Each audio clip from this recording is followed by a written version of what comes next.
Sir, it's already all optics and tactics already because it's already. No, I am asking you. Did you say that? Hihilahin ko, hihilahin ko. Yes, sir. And I actually made good of it, sir. No. What prompted you to say that? Sir, I made good of it, sir. Sabi ko, sir, hihilain ko yan. Baka sabihin lahat ng ating mga kababayan, ganyan pala yung mga pulis. Masyadong wala man lang respeto sa matanda, sa isang dating pangulo. Tanggalin mo na yung titulo ni Inday Sara. Kalimutan mo na siya na Vice President. So palagay natin hindi siya Vice President. She is an immediate member of the family. Nung kami po ay nakakulong, ang immediate members of the family, 24 hours pwede bumisita sa amin, nakakulong kami. Ito hindi pa nakakulong. Anak ito. Bakit hindi niyo pinapasok?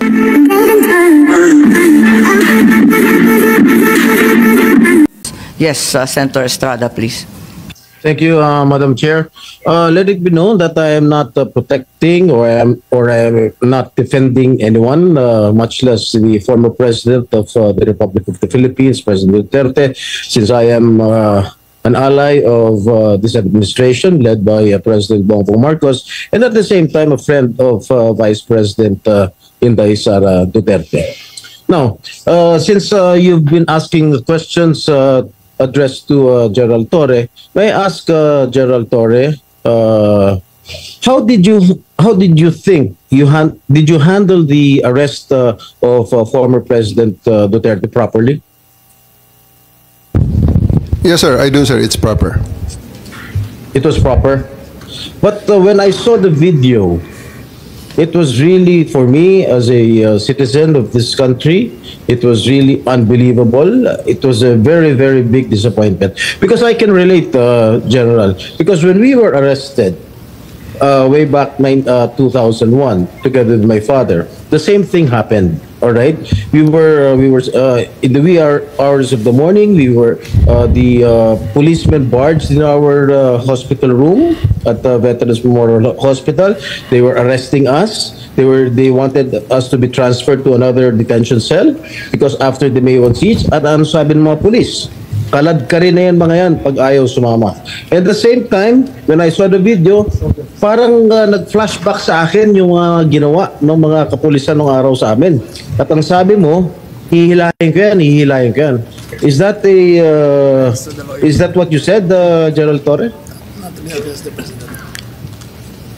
Sir, it's already all optics and tactics already because it's already. I am asking you, did you say that? Hihilahin ko. Yes, sir. And I actually made good of it, sir. What prompted you to say that? Sir, I made good of it, sir. Sabi ko, sir, hihilain ko yan. And I went back to AS Medialdea, handcuff him. Bakit mo nga sinasabi? You know, your statements based on the video may reflect the PNP as an institution. Baka sabihin lahat ng ating mga kababayan, ganyan pala yung mga pulis. Masyadong wala man lang respeto sa matanda, sa isang dating pangulo. Ganon din ang ginawa sa amin eh. Can you justify why you said that hihilahin ko yan? Nakita ko si dating Pangulong Duterte, di naman lumalaban.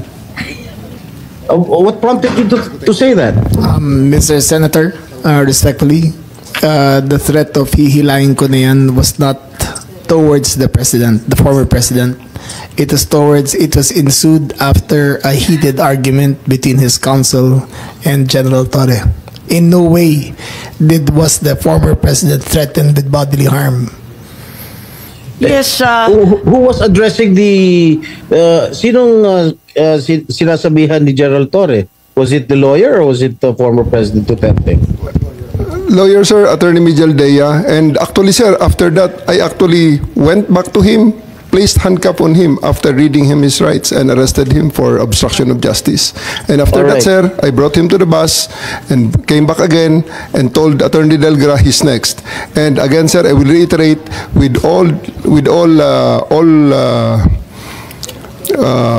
all credits goes to the former president because after he saw that I'm already very, very serious in bringing him into the plane, he said, okay, let's go. And I told Romy, the PSG, to just escort him, and he went voluntarily to the bus that brought him to the plane. Sisingit lang Correct. ako Senator Jinggoy. Kasi binabasa ko rito yung standard operating ng PNP. Ang liwaliwanag naman no torture, no force, no violence, threat, intimidation, or other means to vitiate the free will to be used against the arrested person. Di the more so, yung mga kasamahan ng arestado. Sabi mo nga, ikaw na nag-admit forcefully. Talagang you used force. Bawal po yun. Ma'am, it is, I placed E.S. Mijaldea under arrest for obstruction of justice. Sabi And- nga ni Senator Jinggoy, hihilain mo pa. Yes, ma'am.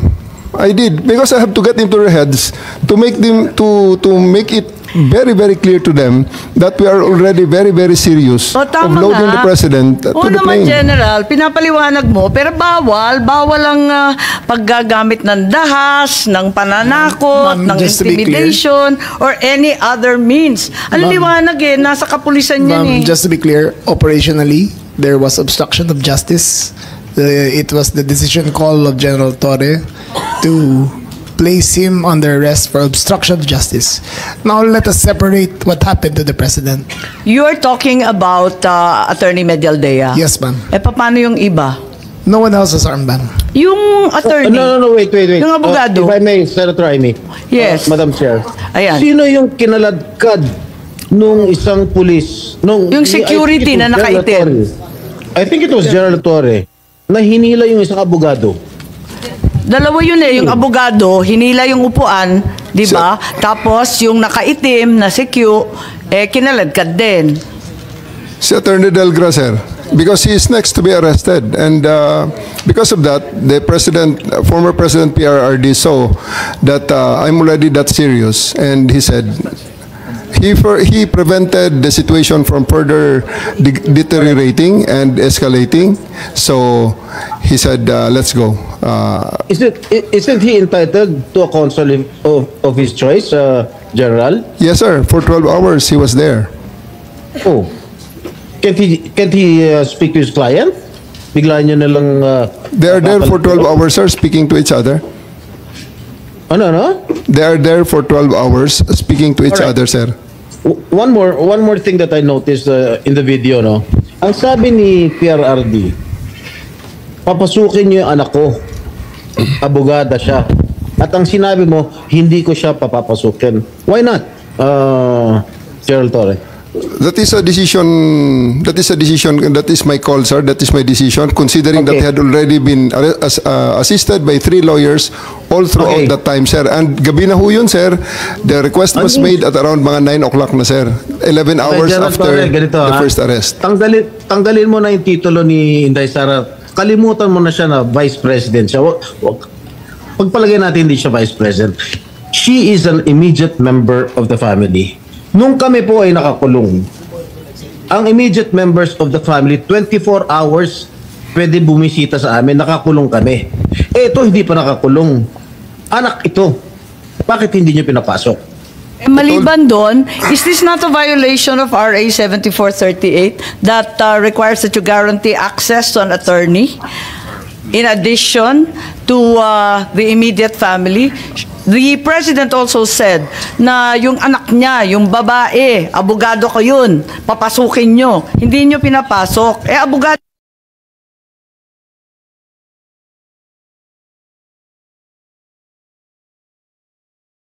yun Actually, sir, Exactly. first to answer the question of Senator Estrada, sir. I have told the president that they can visit him at his detention facility because at this time the order of the day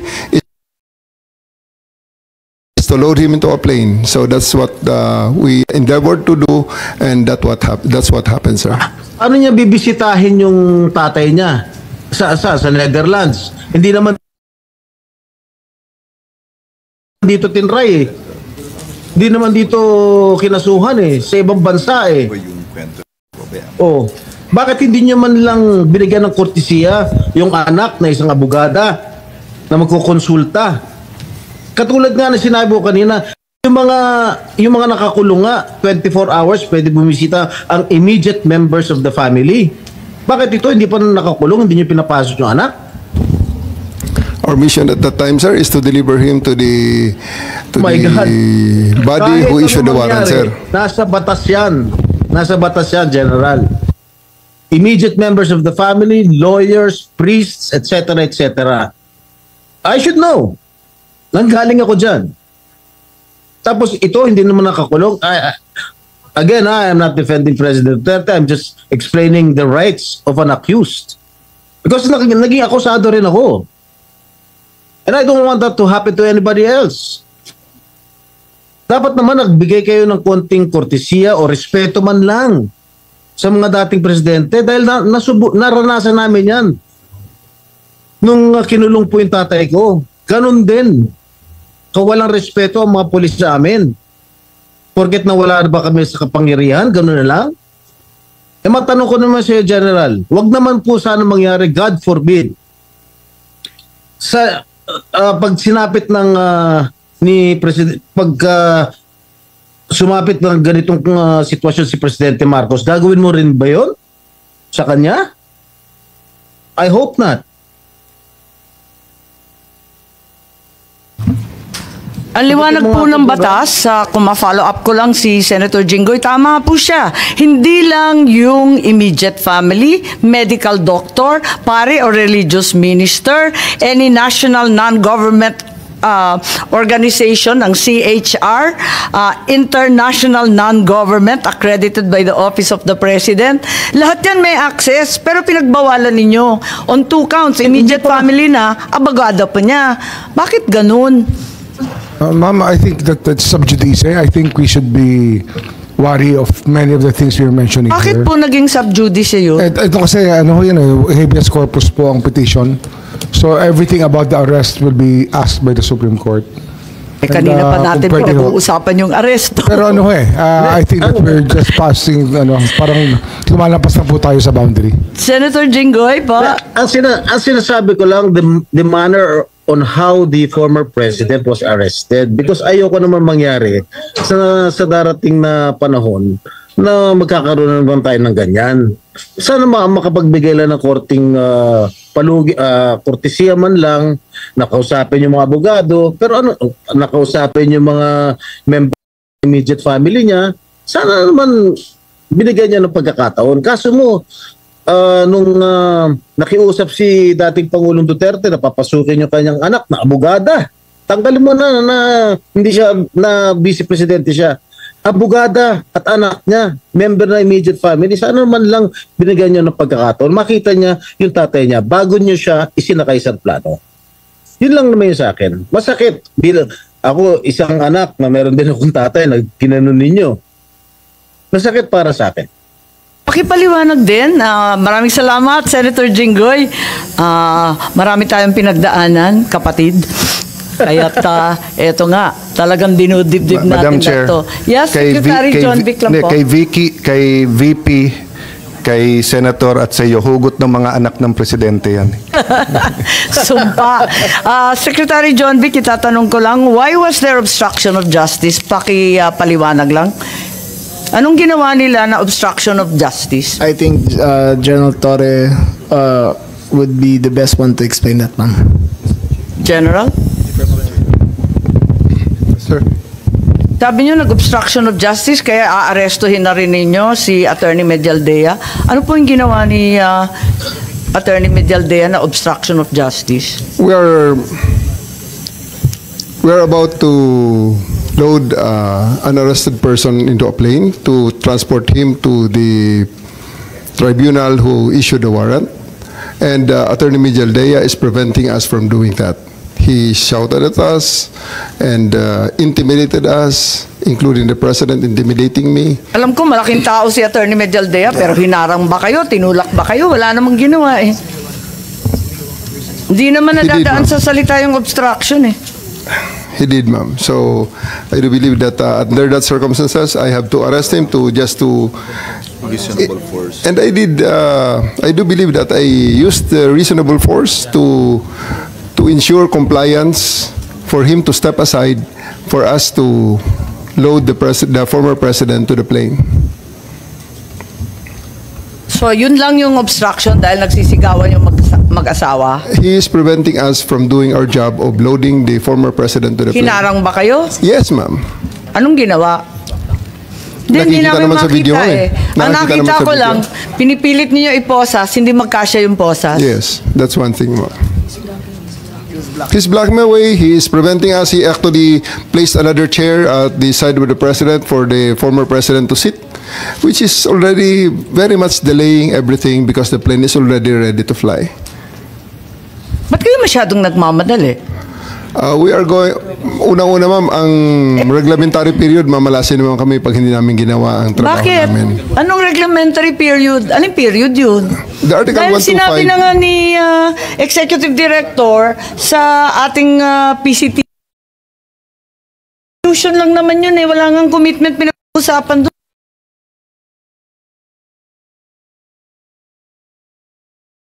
Wala nga red notice, pambira eh. There is a warrant. Takal na ni Arnie Tevez eh, wala pa rin, di ba?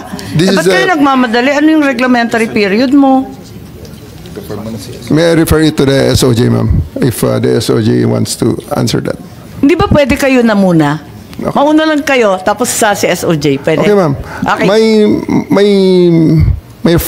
My main processes during the time is that I have implemented a warrant, and it is therefore the person is already arrested by virtue of a legal warrant, and Article 125 comes into play of the revised penal code, which is entitled delivery of persons legally arrested to the proper judicial authority, and I do believe at this point the judicial authority will be the ICC. Therefore, I have to abide with that Article 125 of the So revised penal inaamin code. mo warrantless arresto. Kasi yung Article 125 ng RPC does not apply kung may warrant. So inaamin mo walang warrant. At the many stages, ma'am, all the many other, Hindi, among make other up your laws. mind, General Torre. Warrantless arrest ba to o may warrant? Kasi ang liwanag naman ng Article 125 eh, ng revised penal I do code. believe that I have a warrant at this time. I just don't want to be... Hindi walang reglementary period.